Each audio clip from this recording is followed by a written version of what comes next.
تحياتي. برشلونة يتأهل إلى دور نصف النهائي من بطولة دوري أبطال أوروبا لأول مرة منذ عام 2019، ولأول مرة بروسيا دورتموند يفوز على برشلونة بعد 7 مباريات ما بين الفريقين. هاي أول فوز لبروسيا دورتموند بشكل رسمي على برشلونة بعد 7 جولات. 4 فوز لبرشلونة وتعادلين وفوز واحد لبروسيا دورتموند على برشلونة.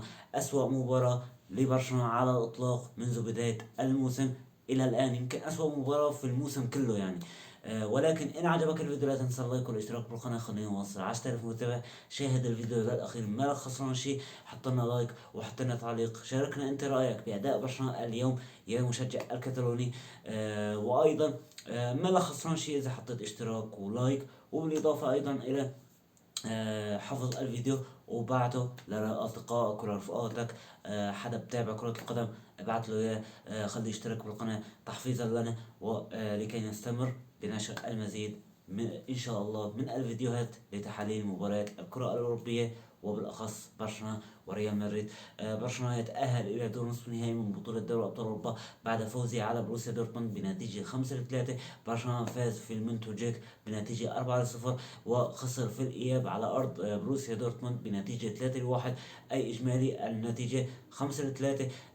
أسوأ مباريات برشلونة على الإطلاق منذ بداية الموسم الجاري. بروسيا دورتموند كان على بعد خطوات بسيطة من التأهل إلى دور نصف النهائي وعمل رومنتادا على برشلونة، ولكن تصديات اليوم تشيزني وبالإضافة أيضا إلى تراجع البدني وتراجع مستوى برشلونة اليوم وبشكل كبير جدا. اليوم أيضا لا ننسى صعوبة المباراة أنه على أرض بروسيا دورتموند، ومعروف صعوبة أرض بروسيا دورتموند وجماهيرها. اليوم تأثير بيدري بشكل كبير جدا على برشلونة مع بالدي. جيرارد مارتن كان اليوم سيء جدا جدا، واروخو ايضا من اسوء المدافعين هذا الموسم الى من بعد الاصابه. اروخو ما رجع لمستواه الطبيعي.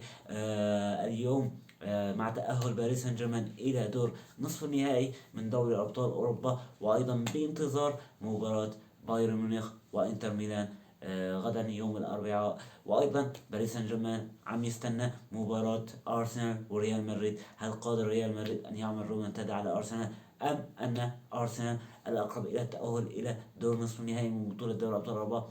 اليوم سوف نبدأ بالتشكيلة الأساسية اللي دخل فيها هانز فليك أمام بروسيا دورتموند.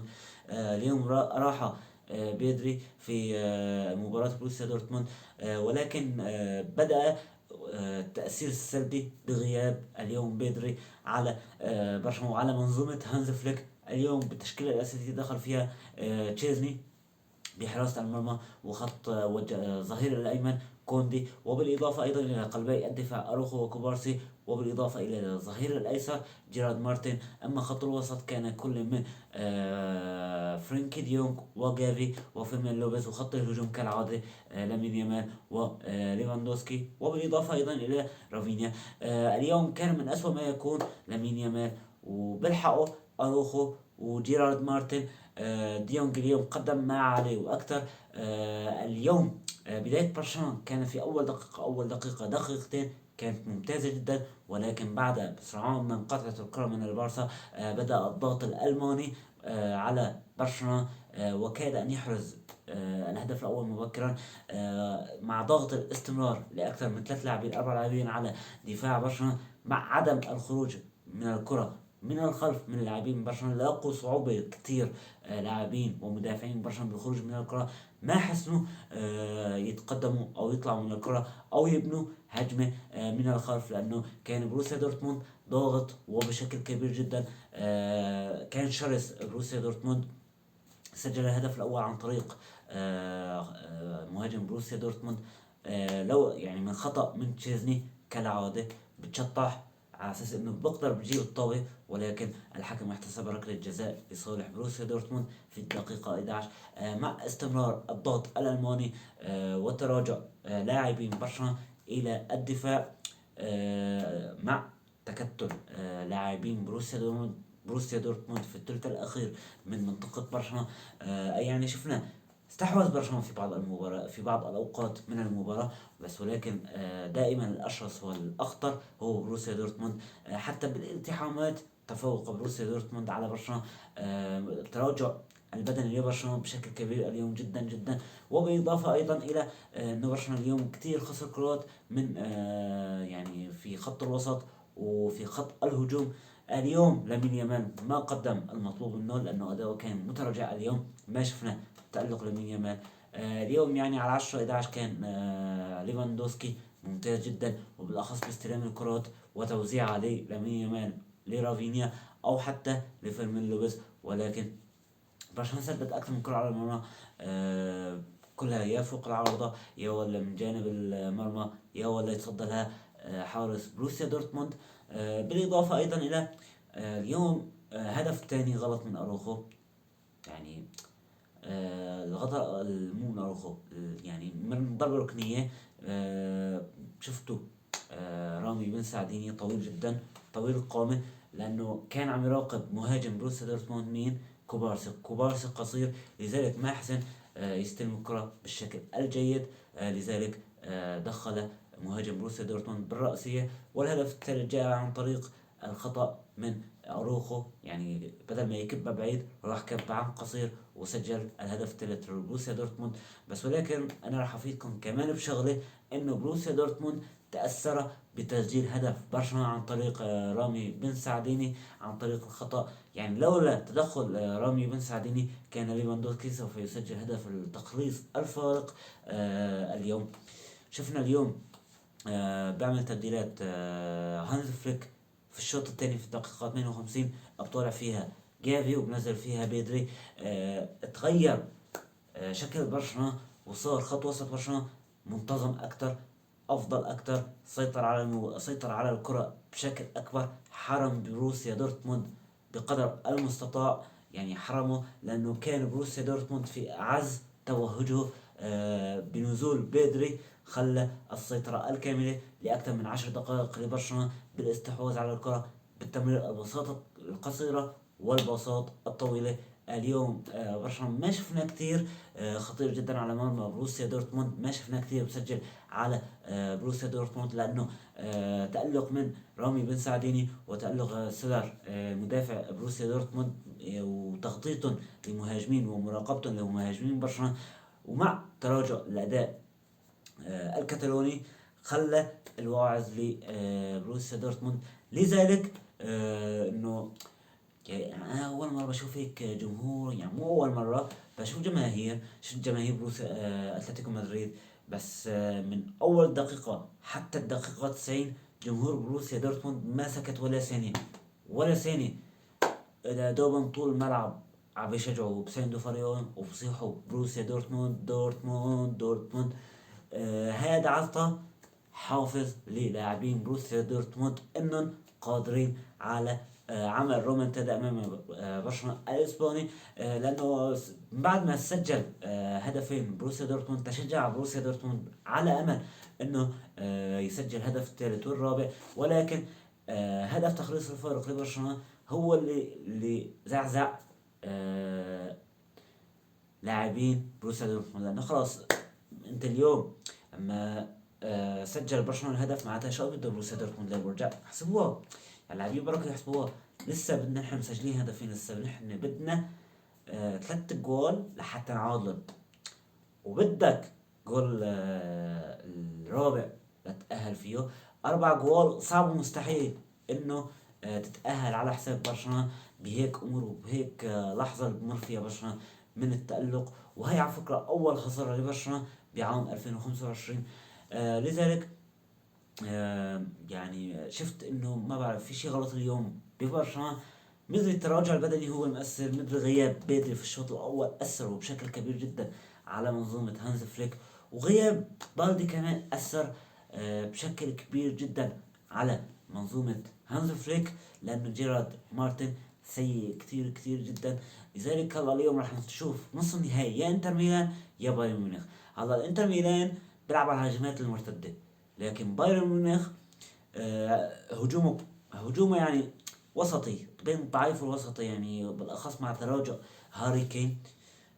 وعندك اجنحة بايرن ميونخ سريعة، عندك جنابري وكومان على الاغلب راح يكونوا متواجدين بدور يعني غدا امام الانتر ميلان، وهاري كين وبالإضافة أيضا إلى الشغلة الحلوة ببايرن ميونخ إنه خط دفاعهم سيء كتير كتير. يعني لو برشلونة واجه بايرن ميونخ راح أقول لك إنه من الممكن يتأهل برشلونة على حساب بايرن ميونخ بسبب آه ضعف دفاع بايرن ميونخ، وانه قادر برشلونة يخترق دفاع بايرن ميونخ لاكثر من مره بالهجمات المرتده وحتى اكثر من الهجمات المرتده.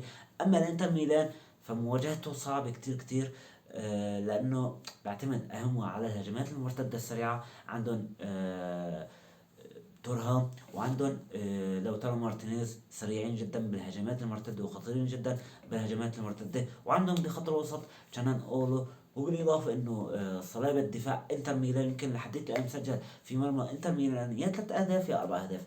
لذلك راح تكون قدام الانتر ميلان، شو رايك راح تكون قدام الانتر ميلان؟ يا تكتل الدفاعي راح يلعب الانتر ميلان والسيطرة كاملة لك لا برشلونة، وراح يعتمد على الهجمات المرتدة انتر ميلان، وجزء بهالهجمات المرتدة انتر ميلان يضرب برشلونة. لذلك مواجهة راح تكون صعبة إن كان قدام بايرن ميونخ وقدام انتر ميلان.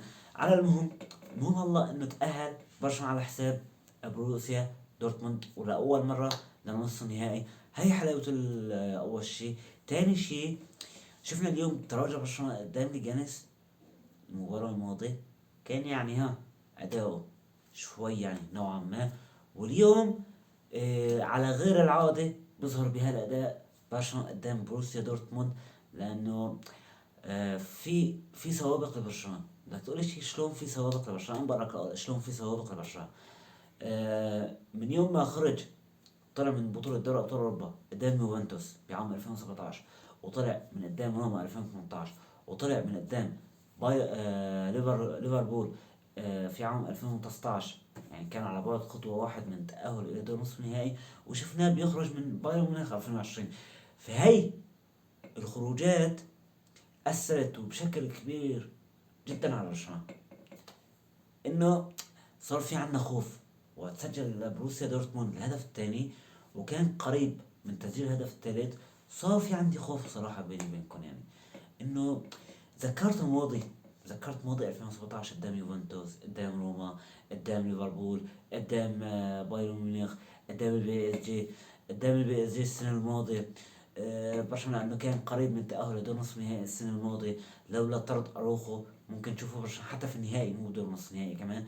هي كلها هواجس بتحفزك انه عجب بطلع اليوم برشلونة. عجب هل بعد ما سجل طبعا بروسيا دورتموند الهدف الثالث، عجب برشلونة خرج خلص سلم الراية، خلص تسلم. عجب خرج يطلع. انا الدقيقة 89 بصراحة يعني حطت قلبي، حطت ايدي على قلبي. عم بقول معقول بدقيقتين ثلاثة يسجلوا بروسيا دورتموند هدفين واكثر يتأهلوا فيه، او خيو يتعادلوا ويلعبوا اشواطات اضافية. لكن تماسك الدفاع عجبني كتير، وتصدي تشيزني لبعض الكرات لبروسيا دورتموند عجبني كمان. وبالإضافة أيضا إلى الشغلة اللي ما بتعجبني بسوق أروخو سيء يا شباب. هلا ما رجع لمستواه الطبيعي أروخو إلى الآن. لذلك يعني صار في عندي تخوف صراحة ب انه يعني برشلونة بجوز يخرج بريمونتادا. فقلت لا، انت انت برشلونة صار تحت قيادة هانز فليك، فمو من المعقول انه بهالسهولة يطلع برشلونة قدام مين؟ قدام بروسيا دورتموند. ولكن ترفع القبعة على بروسيا دورتموند على الأداء اللي قدمه اليوم قدام برشلونة، وكفي إنه فزت اليوم قدام برشلونة. ولأول مرة بتفوز أنت على برشلونة بعد 6 جولات بتواجهوا فيها، يعني 6 مباريات بتواجهوا فيها في البطولات الأوروبية بشكل عام. هي أول فوز لك وعلى ملعبك كويس وممتازة.